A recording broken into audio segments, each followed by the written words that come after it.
где, ну, как бы, что нам в голову приходит в первую очередь, когда мы начинаем говорить о технологическом преимуществе? Все тут же говорят, Кремниевая долина, вот там оно собрано. Ну а если говорят про культурный кластер, то, естественно, Голливуд. То есть два таких калифорнийских кластера, пользуясь терминологией Артема, окучивающие весь мир с точки зрения и технологий, и креативной индустрии.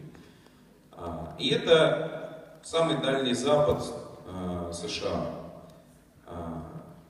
Это первый, так сказать, образ, который приходит. Второй образ, который мне вспоминается, что один из глав коммунистической партии, кажется, Никита Сергеевич Хрущев, съездив в тот самый Сан-Франциско, который рядом с Кремниевой долиной, сказал: мы из Владивостока будем делать наш Сан-Франциско.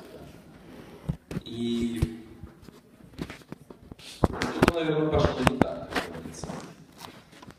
Вот. И мне интересно, в этом смысле, можем ли мы реализовать следующую метафору. Она имеет прямое отношение к истории нашего ныне вероятного противника, то есть Соединенных Штатов Америки, которые очень долго вся активность концентрировалась в тех самых 13 штатах на восточном побережье.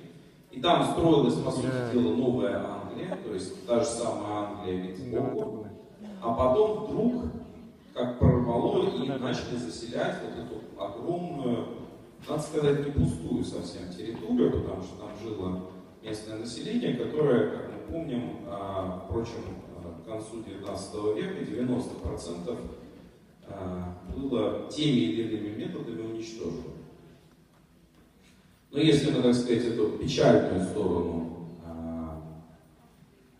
колонизации опустим, то аналогия в чем-то может быть найдена. То есть если посмотреть самые, так сказать, успешные примеры того, как была освоена территория и за счет чего она осваивалась на Дальнем Западе США, то это то есть вот это понятие фронтира, понятие территории, свободы и огромной возможности.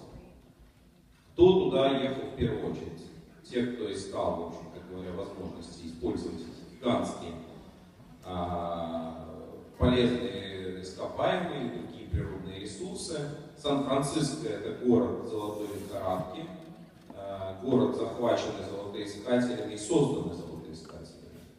Вот. Другие территории, может быть, немножко ближе, дальше от океана, осваивали экстремальные религиозные общины. Тот же штат Юта, это штат мормонов, которых, в общем-то, нигде в Европе вы не хотели видеть, а там они целый штат себе, так сказать, оттяпали.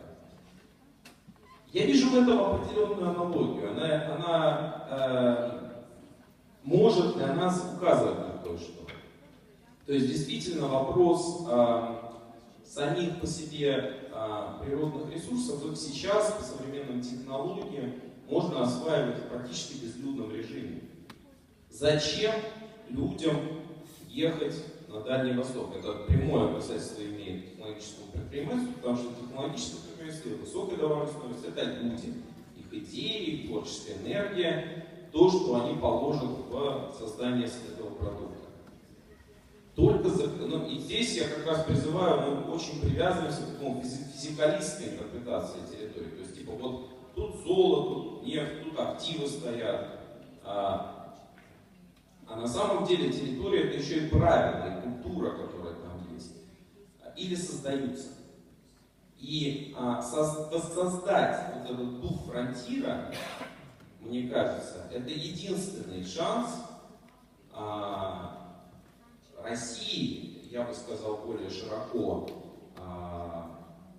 европейскому миру остаться на этой территории. Потому что естественным путем развития будет постепенное, плавное переваривание этих территорий Китая. И оно произойдет.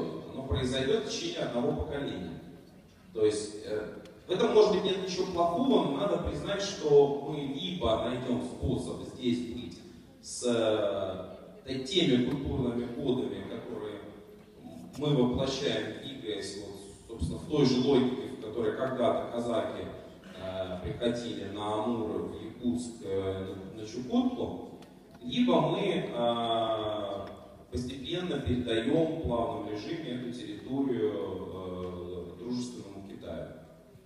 А если мы как бы все-таки видим возможность здесь остаться и более того развиваться, тогда возникает тот самый вопрос, о котором, вот, в частности, Олег говорил, и многие другие, а с чего мы решили, что вот мы такие исключительные, здесь какие-то преимущества имеем.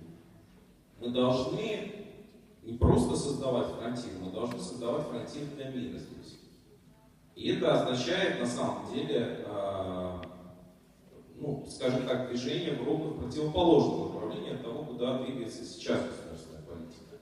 Она сейчас двигается в сторону изоляции, она двигается в сторону ужесточения, вертикали власти. И это может быть нормально, если мы говорим о территориях Центральной России. Там другие требования. Но если мы говорим о Дальнем Востоке, Восточной Сибири, мы должны действительно перепридумать здесь принципы, по которым эти территории управляются. Признать, что это территории свободы, на которых очень многое возможно, и дать эту свободу людям, которые и здесь проживают, и сюда могут приходить. И только тогда здесь начнет активно создаваться новое. Будет оно тогда создаваться не только местным населением или населением России, а всем миром. Это, на мой взгляд, это единственный шанс, если мы говорим о высокой добавленной стоимости на этой территории. Спасибо. Павел, спасибо большое и спасибо большое всем